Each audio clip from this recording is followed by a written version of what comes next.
ఆంధ్రప్రదేశ్ రాష్ట్రంలో చంద్రబాబు నాయుడు గారి సంక్షేమ పాలనలో ఒక గొప్ప సంక్షేమ అద్భుతం ఈరోజు ఆవిష్కృతమైంది. ఈరోజు నారా చంద్రబాబు నాయుడు గారి చేతుల మీదుగా వృద్ధులకు, వికలాంగులకు మరియు ఇతర ఏవైతే సంక్షేమ పెన్షన్స్ ఉన్నాయో 3,000 నుంచి ఏకంగా 4,000 రూపాయలకు పెంచడం జరిగింది. ఇది భారతదేశ సంక్షేమ చరిత్రలో ఇది ఒక రికార్డు. కాబట్టి ఈ సందర్భంగా తెదేపా అధినేత, రాష్ట్ర ముఖ్యమంత్రి గౌరవనీయులు శ్రీ నారా చంద్రబాబు నాయుడు గారికి మైనారిటీ హక్కుల పరిరక్షణ సమితి ద్వారా అభినందనలు తెలియజేస్తున్నాము. ఆయన ఇలాంటి ఎన్నో గొప్ప కార్యక్రమాలు చేయాలని చెప్పి ఆశిస్తున్నాము. ముఖ్యంగా గతంలో చూసుకుంటే భారతదేశంలోనే మరి చంద్రబాబు నాయుడు గారికి ఒక స్ట్రిక్ట్ అడ్మినిస్ట్రేషన్ అనే పేరుతో కానీ సంక్షేమం విషయంలో ఆయనకు తనదైన కొన్ని రికార్డులు ఉన్నాయి. వాటి గురించి తెలుసుకుంటే చాలా ఆశ్చర్యకరంగా అనిపిస్తుంది. ముఖ్యంగా కేవలం 250 రూపాయలు పెంచడానికి నానా పాటలు పడిన మాజీ ముఖ్యమంత్రి జగన్మోహన్ రెడ్డి గారు మరి ఈరోజు ఒక్కసారిగా 1000 రూపాయలు పెరిగేసరికి మరి ఆయన ఏమంటారో చూడాలి. ఇప్పుడు మరి ఆయన మేనిఫెస్టోలో కూడా నెక్స్ట్ గెలిస్తే ఎప్పుడో మరి నెక్స్ట్ ఎలక్షన్కు దృష్టిలో పెట్టుకొని 250 లాస్ట్కి పెంచుతానని చెప్పినాడు. అది కూడా 3,500 మాత్రమే. కానీ అన్ని రికార్డులు బద్దలు కొడుతూ ఈరోజు చంద్రబాబు నాయుడు గారు పేదలకు ఖచ్చితంగా సంక్షేమం అందాలి, వారు ముఖ్యంగా వృద్ధులు, వికలాంగులు కావచ్చు, ఈ యొక్క ఎవరైతే పెన్షన్ అర్హులు ఉన్నారో వాళ్ళందరికీ మేలు జరగాలని చెప్పి చంద్రబాబు నాయుడు గారు ఒక గొప్ప సంకల్పంతో ఏకంగా 3,000 పెన్షన్ 4,000 చేయడం జరిగింది.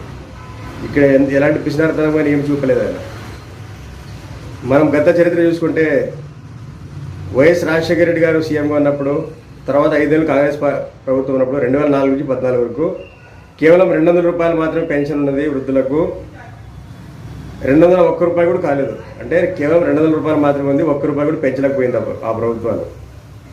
కానీ 2014లో మూడోసారి ముఖ్యమంత్రిగా ప్రమాణ స్వీకారం చేసిన చంద్రబాబు నాయుడు గారు వెంటనే 200 పెన్షన్ను ఒకేసారి 1000 రూపాయలు పెంచి దేశమంతా అవరా అనేలా ఆయన చేయగలిగాడు.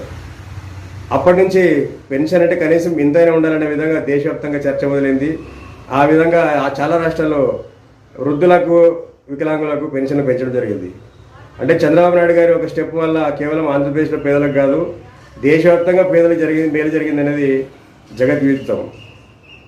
అదేవిధంగా 2018లో మళ్ళీ 1000 రూపాయలు చాలదన్నట్టు ఆయన చంద్రబాబు నాయుడు గారు తన పాలన కాలంలోనే 1000 రూపాయల పెన్షన్ ఏకంగా 2,000 రూపాయలు చేసి మరీ సరికొత్త రికార్డు ఆయన నెలకొల్పడం జరిగింది. తన రికార్డు తానే బద్దలు కొట్టుకుంటూ 2,000 రూపాయలు ఇవ్వడంతో అప్పటికే అవాక్కైనటువంటి అప్పటి సర్కార్లు చాలా అతలాకుతలమైన ఎలా చేయాలి ఇప్పుడు అని చెప్పి మరి జగన్మోహన్ రెడ్డి గారు అప్పుడు కేవలం 2,000 నుంచి 3,000 పెంచుతూ పోతామని చెప్పి మోసపూరితమైన వాగ్దానం చేశారు. పెంచుతూ పోతామంటే రాజశేఖర రెడ్డి కొడుకు కదా ఏమన్నా టక్కర 3 వేసాడని ప్రజలు ఆశపడి ఓటేసినారు. కానీ వారికి మోసం మిగిలింది.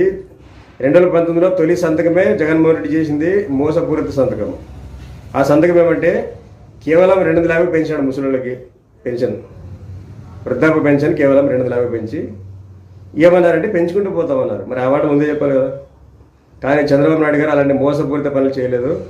ఈరోజు చెప్పిన ప్రకారం 3,000 చెప్పి 3,000 నుంచి 1000 పెంచుతానన్నాడు. ఒకే రోజు పెంచేసాడు. దట్ ఈజ్ చంద్రబాబు గారు. సో ఇలాంటి ఎన్నో గొప్ప కార్యక్రమాలు చేయాలని చెప్పి రాబోయే రోజుల్లో ఆయన మనం ఇంకోటి గమనించాల్సింది ఏమంటే చంద్రబాబు నాయుడు గారు కేవలం హైటెక్ అడ్మినిస్ట్రేషన్ మాత్రమే కాదు, సంక్షేమంలో కూడా దేశానికి ఒక దారి చూపించినాడు. మనం చర్చించుకుంటూ వచ్చినాం. 200 నుంచి ఆయన ఎలా 2,000 వరకు తీసుకుపోయినాడు, తర్వాత 4,000 తీసుకొచ్చాడు. కాబట్టి రేపు ఈరోజు 4,000 కాబట్టి వేరే రాష్ట్రాల్లో కూడా డిమాండ్ పెరుగుతుంది. అంటే వేరే రాష్ట్రాల్లో ఉండే పేదలు, వృద్ధులు, వికలాంగులు, ఒంటరి మహిళలు అందరూ లబ్ధి పొందుతారు. కాబట్టి చంద్రబాబు నాయుడు గారి విజనరీ ఇదే అనమాట. ఆయన స్టెప్ వేస్తే దేశమంతా ఆయన వైపు చూస్తుంది. చూసింది కాకుండా ఖచ్చితంగా ఆయనకు పోటీగా కాకుండా ఆయనకు దగ్గర కొంచెం పెన్షన్లు పెంచాల్సి వస్తుంది. కాబట్టి ఆయన ఈరోజు చంద్రబాబు నాయుడు గారికి తీసుకునే స్టెప్ దేశవ్యాప్త పేదలకు, వృద్ధులకు కూడా, వికలాంగులకు, ఒంటరి మహిళలకు కూడా మేలు చేయబోతుందనడంలో ఎలాంటి సందేహం లేదు. కాబట్టి రాబోయే రోజుల్లో చంద్రబాబు గారు మరింత సుభిక్షంగా పాలించాలని చెప్పి ప్రార్థిస్తూ సెలవు తీసుకుంటున్నాను. నా పేరు నూర్ అహ్మద్, మైనారిటీ హక్కుల పరిరక్షణ సమితి రాష్ట్ర కార్యదర్శి, ఆదోని.